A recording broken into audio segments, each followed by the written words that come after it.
ओम नमः सिद्धेभ्यः। अहिंसा परमो धर्म की।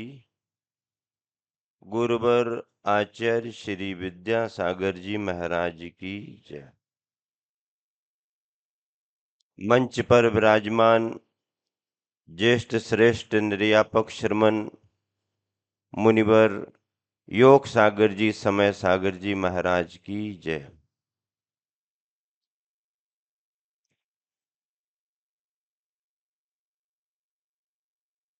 आप सभी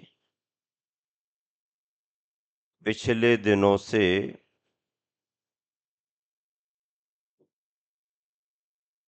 इस चर्चा में हैं कि गुरुवर आचार्य विद्यासागर जी अब हमारे बीच नहीं हैं, लेकिन मैं आप सभी को विश्वास दिलाता हूं कि जिन जिन के हृदय में गुरुवर आचार्य श्री विराजमान हुए हैं, वो आचार्य श्री उन सबके हृदय से निकल करके जाने नहीं है। इसीलिए वो आचार्य हम सबके पास आज भी विद्यमान है। जहां जहां उनके विहार हुए, ग्राम नगर महानगर क्षेत्र तपोभूमियां चतुर्मास स्थली स्वाध्याय स्थलियां उस सब में गुरुवर का आभा मंडल आज भी विद्यमान है और हमेशा विद्यमान रहेगा। कष्ट सहिष्णुता गुरुवर के स्वभाव में थी, पर हित के प्रति उनकी करुणा उनके व्यवहार में झलकती थी। न कभी किसी का बुरा सुनना और न कभी किसी के प्रति बुरा कहना उनकी दिनचर्या का अंग था।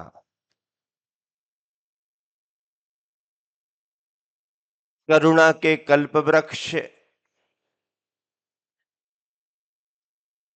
गुरुवर की छाया में और कृपा में जो जो पल्लवित और पुष्पित हुआ है हम सबके सामने है। मुझे एक संदर्भ याद आ रहा है।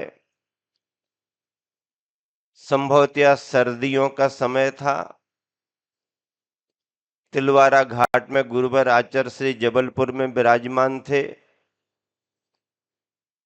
देश के ख्याति प्राप्त साधक योगी बाबा रामदेव बड़े बाबा और छोटे बाबा के नाम से प्रभावित होकर गुरुवर आचार्य श्री छोटे बाबा के पास दर्शन करने आए थे। उन्होंने अपनी जिज्ञासाएं रखी, गुरुवर ने समाधान दिए।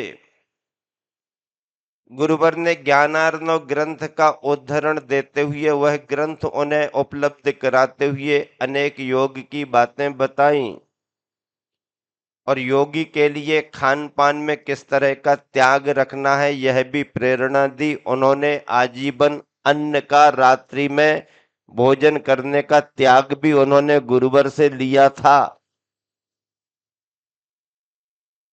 कम समय के लिए आए थे, अधिक समय तक उन्होंने गुरुवर का लाभ लिया।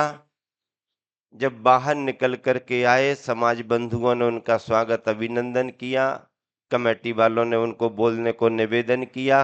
आचार्य श्री कक्ष में ही रहे, वह सभा में पहुंचे और उन्होंने मालूम क्या कहा, जैन बंधुओं,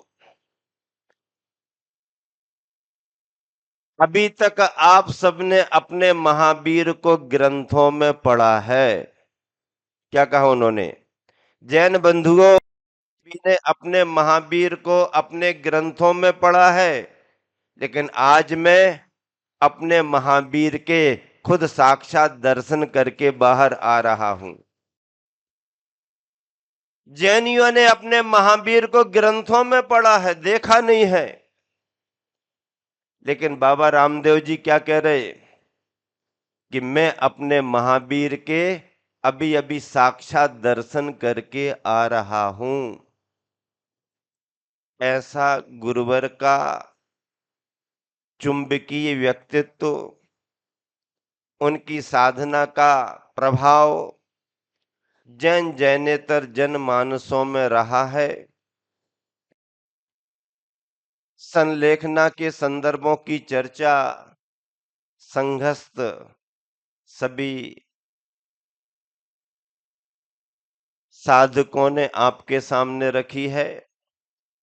विगत दिनों में भी हम लोग रख चुके हैं।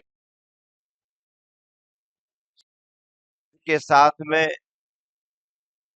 2, 5, 10 साल की साधना संलेखना भी आती है, लेकिन ये अस पर भी इतनी जागरूकता और उत्कृष्टता साधना की चरम ऊंचाइयां हैं, और यह पंचम काल में केवल आचार्य विद्यासागर जी के लिए ही संभव है।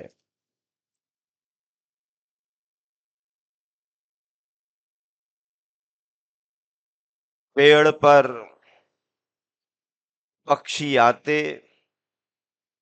बैठते, विश्राम करते, चहचहाते और फलों का उपयोग भी करते थे। और पक्षी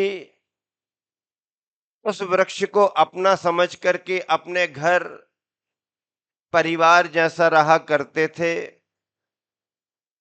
यथा समय वृक्ष की डालियों पर गंदगी भी कर दिया करते थे, लेकिन वृक्ष ने कभी कुछ कहा नहीं, कभी कुछ कहा नहीं। क्योंकि आचार्य श्री हमेशा कहते हैं कि कुछ कहो मत, सब सहो। कुछ कहो मत, सब सहो। वृक्ष ने कहा नहीं पर सब सहा। किसी एक समय वृक्ष के जलने की स्थिति आई। छाया में बैठने वाले यहां वहां हुए, लेकिन पक्षियों ने जलते हुए वृक्ष को देखकर भी वहां से हटना स्वीकार नहीं किया। चाहते तो उड़ जाते, दूसरे वृक्ष पर बसेरा करते, लेकिन ये सोच कर कि जिस वृक्ष में मैंने जन्म लिया है, जीवन बिताया है, अच्छा बुरा सब कुछ देखा है, उस वृक्ष को अब छोड़ेंगे नहीं। वृक्ष जला सो जला, कहानी कहती है पक्षी भी उसी में जले। ध्यान रखना बंधुओं, जिस विद्या के विशाल वृक्ष की शरण हम सबको मिली है, छाया मिली है, फूल फल मिले हैं, समाधि संलेखना में शरीर और वृक्ष चला गया, लेकिन उसकी शरण में आने वाले कोई भी शिष्य शिष्याएं पक्षी यहां वहां जाने वाले नहीं हैं। वही रहेंगे और वृक्ष के साथ ही जलेंगे। बाहर का जलना जलना है, किसी की प्रतिभा योग्यता से जलना नहीं, लेकिन गुरुवर ने जो आत्म ज्योति जलाई है, उस आत्म ज्योति से निरंतर जलते रहना है और गुरुवर के नाम की जिन शासन के प्रभावना करते रहना है। हमारे ज्येष्ठ श्रेष्ठ मुनिवरों के चरणों में यहाँ पर हम और आप सब बैठे, ऐसा लग रहा है गुरुवर भी हम सबके बीच ही विराजमान है, लेकिन सच तो यह है कि उन्होंने बहुत लंबी यात्रा कर ली है। और जैसा ज्येष्ठ श्रेष्ठ मुनिवर समय सागर जी ने कहा था कि उन्होंने केवल यही संकेत दिया कि मैं जिस तरफ जा रहा हूं पीछे पीछे आ जाओ, हम सब पीछे पीछे ही चलेंगे। कुछ दिनों से गुरुवर के चित्र के चरणों में बैठते हैं हम सभी। आज भी गुरुवर के चित्र के चरणों में बैठे हैं, लेकिन श्रेष्ठ महाराज जी के चरणों में बैठने पर ऐसा आभास नहीं हो रहा। चित्र तो गुरुवर का है, लेकिन बार बार कह रहा हूं, पुनः कह रहा हूं कि आज मुझे ऐसा लग रहा है कि मैं गुरुवर के चित्र के चरणों में ही नहीं बैठा, अपने गुरुवर के शिष्य और हम सबके श्रेष्ठ निर्यापक प्रथम दीक्षित मुनिवर समय सागर जी गुरुवर के चरणों में बैठा हूं।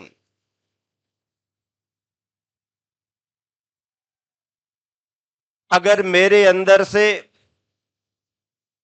गुरुवर जैसा संबोधन निकल गया तो बाकी और किसी का कोई महत्व नहीं है।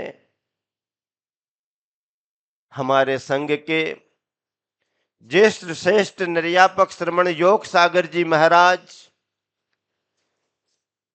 जिनकी साधना, जिनकी तपस्या आचार्य श्री की तरह 9 उपवास 10 उपवास करने वाले मुनिवर, करोड़ों मंत्रों का जाप करने वाले मुनिवर, आज ही नहीं जिन्होंने संघ को शुरू से संभाला है, मार्गदर्शन दिया है। महाराज जी सुना रहे थे हम सभी महाराज जियों को कि जब अपने मुनिवर के लिए बीना वारा क्षेत्र में आचार्य श्री ने पंच कल्याणक के दौरान यह घोषणा की कि आज से हमारे ये दूसरे क्रम में निर्यापक श्रमण योग सागर जी रहेंगे, तब बीच में ही मुनिवर ने कहा कि नहीं गुरुदेव, मुझे क्या जरूरत है, संघ की व्यवस्था में एक ही पर्याप्त है। देखो निष्प्रहता देखिए आप। इन्होंने कहा कि नहीं गुरुदेव, एक ही पर्याप्त है व्यवस्था में, मुझे कोई जरूरत नहीं है। तो आचार्य जी ने कहा कि नहीं नहीं, जो कह रहा हूं वो कार्य करना है। तो इन्होंने कहा कि निर्यापक बनने के बाद जो कार्य करूंगा वो तो बात की बात है, मैं तो प्रारंभ से ही संघ में आपके हर आदेश का पालन करते हुए संघ को सहयोग करता आ रहा हूं, तो यही कार्य तो कर रहा हूं, अब आगे और क्या कार्य करना है। महाराज जी का कहना यह था कि आचार्य श्री के जब भी जो भी दिशा निर्देश मिले, संघ को संगठित करने में, संघ को एक करने में मुनिवर का प्रारंभ से ही योगदान रहा है और वह उस दायित्व का निर्वाह बखूबी आज भी करते आ रहे हैं। आने वाले दिनों में संघ की उपस्थिति में समाज और सृष्टि वर्ग की अनुमोदना से आचार्य श्री की व्यवस्था घोषित होगी। आचार्य श्री का सिंहासन अधिक समय तक हम खाली नहीं रखेंगे।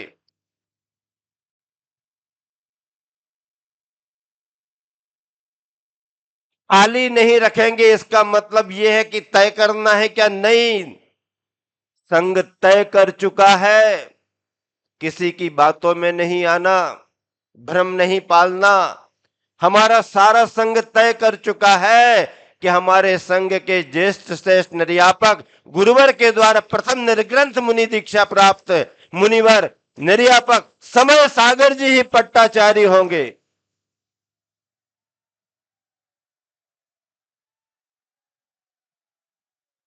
इसमें कहीं कोई संदेह नहीं है, कहीं कोई दूसरी चर्चा नहीं है, कहीं कोई पर्चा नहीं है, कोई संदेह नहीं है, हमारे संघ के हर पिच्छीधारियों की अनुमोदना है, हमारे संघ के सभी कनिष्ठ और वरिष्ठ मुनि महाराजियों की अनुमोदना है। इसे मैं अपनी भावना कह रहा हूं। अधिकृत व्यवस्था तो छोटे बाबा की बड़े बाबा के दरबार में होगी। छोटे बाबा की व्यवस्था बड़े बाबा के दरबार में ही होगी। वही क्षेत्र हमारे गुरुवर को फला फूला है और वही क्षेत्र हमारी अगली व्यवस्था को भी फलेगा फूलेगा। और इतने साहस के साथ मैं क्यों कह रहा हूं, इतनी हिम्मत के साथ मैं क्यों कह रहा हूं? कोई लाग लपेट नहीं, कोई स्वार्थ नहीं, कोई डर की बात नहीं है। क्योंकि संघ का संयम, संघ का संगठन और संघ का अनुशासन जो गुरुवर के सामने था, वो यावत चंद्र दिवाकरा आसमान में जब तक सूरज चांद रहेंगे तब तक रहेगा।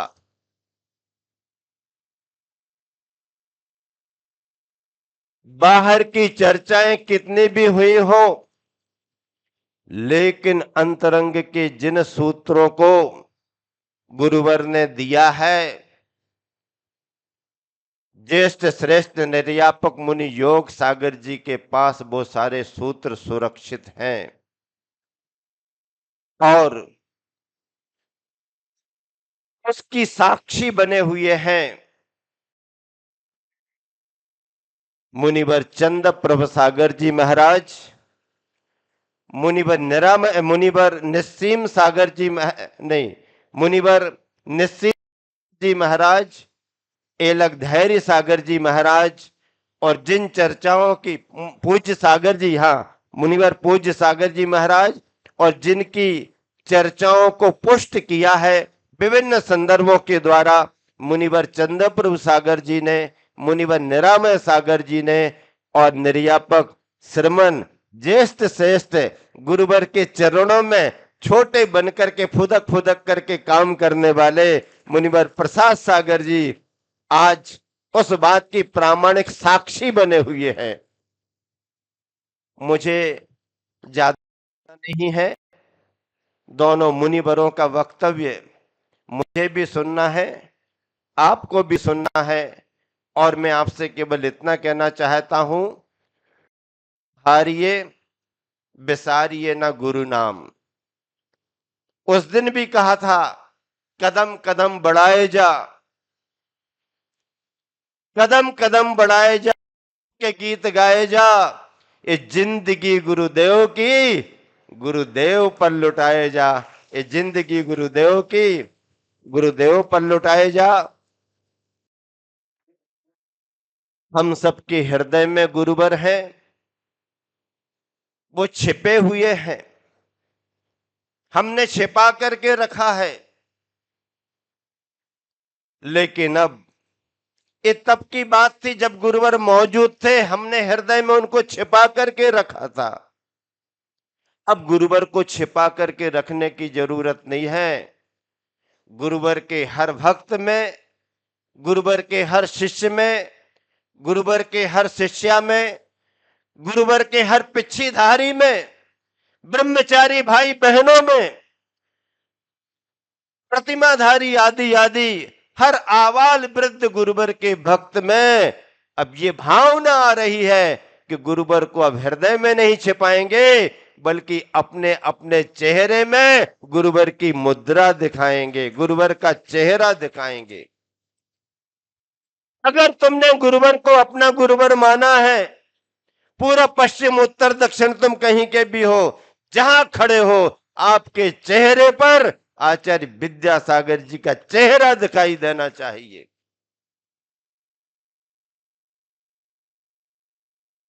गुरुवर की सेवा में सारा ब्रह्मचारी वर्ग लगा रहा, ना खाने की फुर्सत, ना पानी पीने की सुध, जो जहां रहा छोड़ करके गुरुवर के पास आया, बाहर बैठ करके जाप कर रहा, कोई विधान कर रहा, कोई अनुष्ठान कर रहा। ऐसे सैकड़ों ब्रह्मचारी भाइयों में प्रतिनिधि के तौर पर कुछ नाम लिए जा सकते हैं, लेना ठीक भी रहेगा। ब्रह्मचारी विनय भैया जी बंडा वालों ने अपना पूरा जीवन समर्पित किया है, बहुत सेवाएं देखी हैं उनकी। ब्रह्मचारी अशोक भैया जी बहुत सेवाएं समय समय पर देते रहे हैं, नामोल्लेख करना बहुत जरूरी है। लिदौरा वाले भैया जी, ब्रह्मचारी अनिल भैया अपने इंदौर आश्रम वाले हमेशा गुरुवर के चरणों में रहे। अभय भैया जी मंडला वाले, संजीव भैया कटंगी निरंतर आचार्य श्री के निर्देशन में काम करते रहते हैं। सुनील भैया जी इंदौर वाले आचार्य श्री के हर कार्यों में हमेशा सहयोग करते रहते हैं। और ऐसे सैकड़ों ब्रह्मचारी भैया जो प्राणपन से गुरुवर को समर्पित रहे और बहुत सारी सेवाएं दी हैं। तात्या भैया दक्षिण वाले, ये भैया अमरकंटक वाले दीपक जी और आदि आदि बहुत सारे सभी भैया और बहनों के बारे में नामोल्लेख करने की जरूरत नहीं है। सभी बहनें, सभी मंडल और पिच्छी कमंडल की बहनें, जिनमें प्रतिनिधि तौर पर शांता स्वर्णा जी का नाम ले दिया जाए तो सारी बहनें गौरवान्वित हो जाती हैं। बस इन्हीं बहनों के विशेष समर्पण और सहयोग से गुरुवर की संलेखना बहुत संपन्न हुई है। अंतरंग सूत्रों में आप सभी के लिए जानकारी महाराज जी देंगे। आज निषिद्धिका का शिलान्यास हुआ है। जैन समाज के भामाशाह आर के मार्बल ग्रुप से अशोक जी पाटनी, उनकी सहधर्मिणी व्रती श्राविका सुशीला पाटनी के पुण्यार्जन से ये निषिद्धिका देश ही नहीं बल्कि दुनिया में बहुत आकर्षक प्रभावना वाली बनने वाली है, उनका पुण्यार्जन है। मैं समझता हूं अशोक भाई आज जैन समाज के भामाशाह कहा जाए तो भी कम है। और दूसरी बात, अगर इनके लिए दान चिंतामणि जैसे दक्षिण में अतिमब्बे थी, ऐसी दान चिंतामणि कह दिया जाए तो भी कम है, क्योंकि संयम और दान दोनों स्वाध्याय के साथ आगे बढ़ रहे हैं। इसी शुभ भावना से मैं विराम देता हूं। सारी संस्थाएं, चाहे दयोदय महासंघ हो, चाहे प्रतिभा स्थली हो, भाग्योदय हो, पूर्णायु हो, शांति धारा, श्रमदान हथकरघा और सक्रिय सम्यक दर्शन, ये सभी चल चरखा ये आचार्य श्री के करुणा के कल्प वृक्ष हैं, जिनको हरा भरा बनाए रखने के लिए हम सबका सहयोग निरंतर जीवन पर्यंत रहेगा। वक्त थोड़ा है, पूरा दम लगा दो। चंद्रसेन जी, वक्त थोड़ा है, पूरा दम लगा दो। कुछ अंधेरा मैं हटाता हूं, कुछ अंधेरा तुम हटा दो। वक्त कम है, पूरा दम लगा दो। कुछ अंधेरा मैं हटाता हूं, कुछ अंधेरा तुम हटा दो। अभय सागर जी महाराज जी ने बहुत सूत्र दिए, संभव सागर जी महाराज जी ने सूत्र दिए, अजित सागर जी महाराज, प्रशस्त सागर जी महाराज, प्रसाद सागर जी महाराज जी, चंद्रपुरु सागर जो सूत्र, उनको आपको बांध करके रखना है। इसी शुभ भावना से बस चंद्रगिरी डोंगरगढ़ अब केवल ये क्षेत्र ही नहीं है, बल्कि डबल क्षेत्र, तीर्थ ही नहीं महातीर्थ है, क्योंकि अनेक रचनाएं सारे क्षेत्रों पर हो सकती है, पर निषिद्धिका और समाधि स्थली की रचना तो केवल चंद्रगिरी डोंगरगढ़ में होगी। मैं अपने ज्येष्ठ श्रेष्ठ दोनों निर्यापक शरणों के चरणों में प्राणपन से नमस्कार करते हुए गुरुवर आचार्य श्री के यशस्वी तपस्वी जीवन की वंदना करते हुए उनके मुक्ति मार्ग की प्रशस्तता और अगले भवों में वो तीर्थंकर बने और हम सब उनके समोशरण में विराजमान हो, इसी शुभ भावना से विनयांजलि अर्पित करते हैं। अहिंसा परमो धर्म कीजिए।